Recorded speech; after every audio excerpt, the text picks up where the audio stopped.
Today I'm going to be your host. My name is Neal Schaffer. I wanted to officially welcome you to Rock the Blog. It's going to be a great day of great content, and I wanted to just start things off with some of you may be thinking blogging. What's the relationship between blogging and corporate marketing? And it's funny because some people still think the same thing about Twitter, but why would a company want to blog, right? Why do people care what you had for breakfast or what have you? And I think there's a big misunderstanding that hopefully by the end of today, you'll see how a blog fits into your social media strategy, your content marketing strategy, and is actually a very exciting and innovative way of engaging with the public, regardless if you're a consumer brand or a B2B brand. So when I create social media strategies for companies, and I'm based in the United States, hopefully you can tell by my accent I'm not German, I start with a blog, right? Because if you think about it, social media was made for people, not for businesses. Businesses are at a disadvantage. We are invading the landscape that is for people and for them to communicate with each other. And whenever you publish on Facebook or on Twitter or on LinkedIn or wherever it might be, you're always competing against announcements of births, of celebrations that people have, of good times and bad times, and emotions. And this is the landscape which every company needs to face. Now, in social media, what are you going to talk about as a business, right? How do you compete? And really a blog, I believe, gives companies a social voice. It begins this transformation from your static web copy of traditional websites to being more social in how you talk about your company and your products. Instead of giving a sales pitch through this traditional marketing copy that we still see on webs, we're now maybe being a little bit more resourceful, maybe conversational, maybe not so much promoting our own company and brand, and more maybe talking about the industry in general, or talking about how our customers like us or use us, or are fans of our brand. And this begins this transformation, I believe, that gives companies a social voice. It gives companies something to share that is substantial, that is hard for people to emulate unless they are bloggers. And I think we're gonna hear from a fashion blogger and some others today. But this is the advantage I believe companies have when they establish their social voice. And as part of a social media strategy, they are seeding this content into the different communities of social media and bringing interested people back to their website where they can get to know the company better. And this is really the landscape that we have. Now, today we have a whole day. We're going to be talking about different aspects of blogging.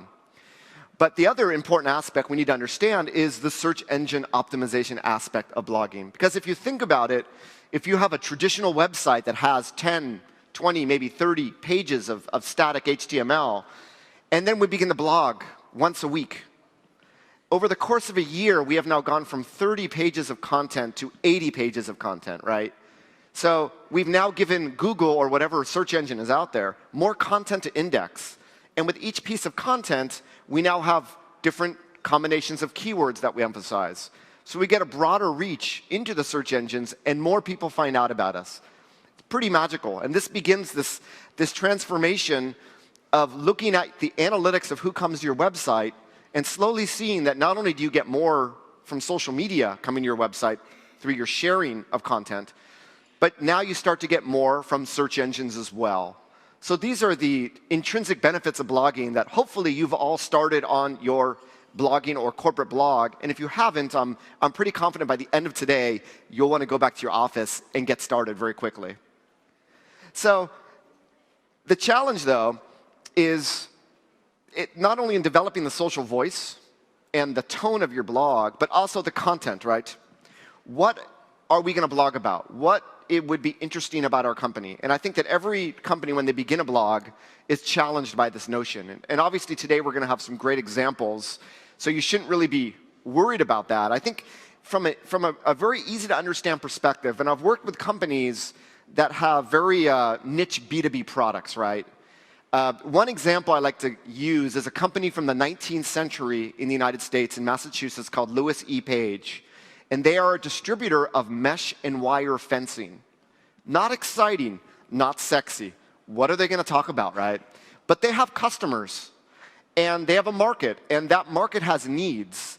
And they often get inquiries about how do we use mesh and wire fencing to create a horse paddock.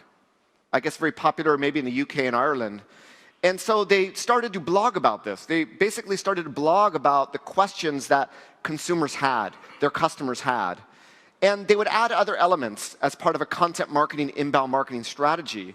But very soon they realized that their blogging about these issues helped them increase their sales leads by several 100%. And there's another famous case study from the United States of a fiberglass pool company, providing pools to Americans who want to put a pool in their backyard.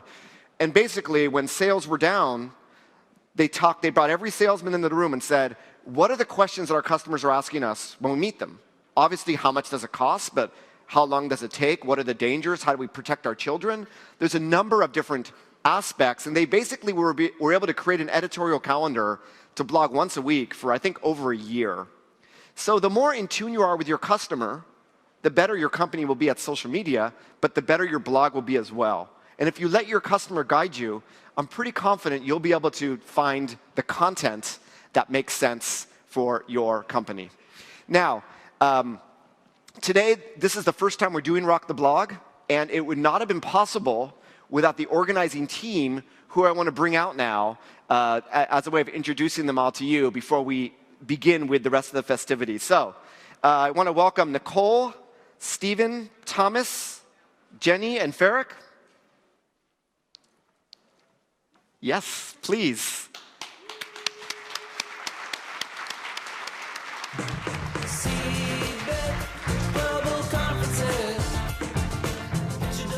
Good morning, everybody.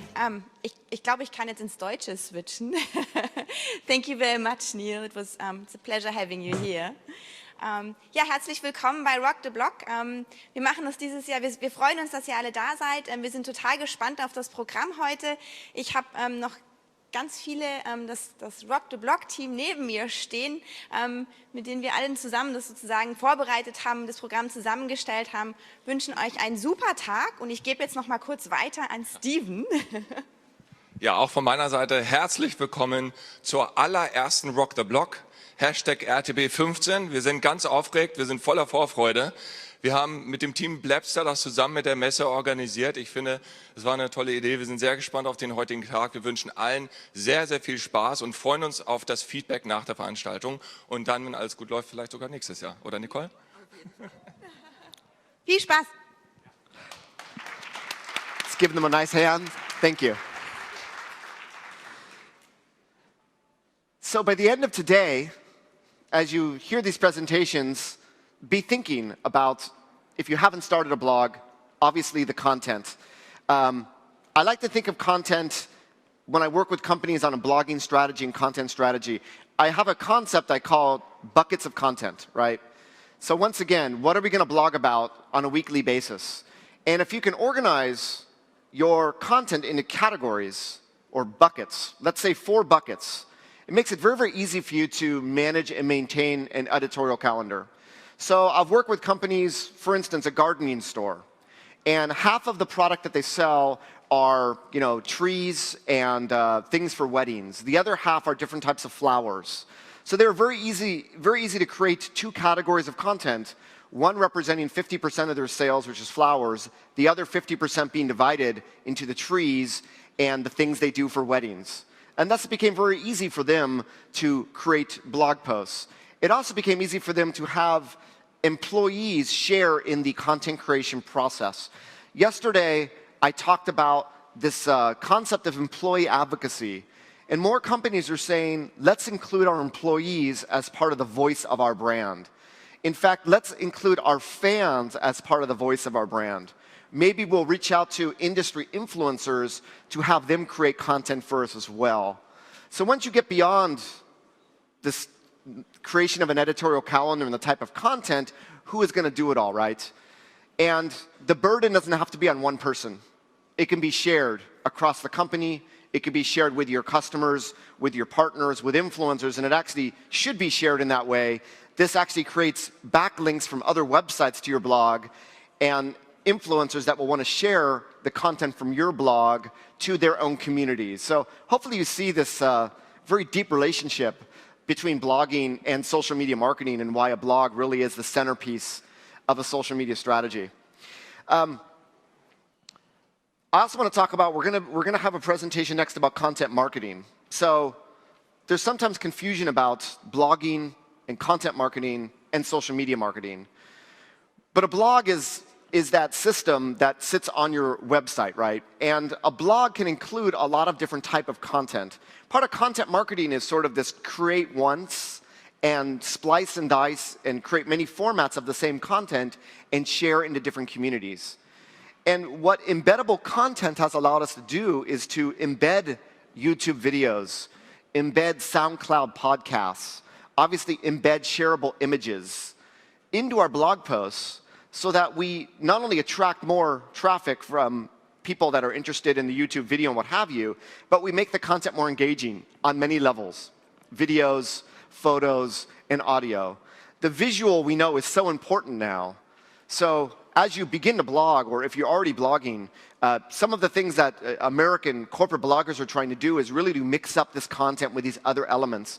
And these elements become especially important because when blogs are shared in social media, the Facebooks and the Twitters and the LinkedIns are looking for an image to grab. And they're looking for an image that fits their ideal newsfeed resolution. So this is where I talk about companies needing a visual voice. Even though a blog is not necessarily a podcast, you still need this notion of a visual to attach to your blog so that it is shared more in social media.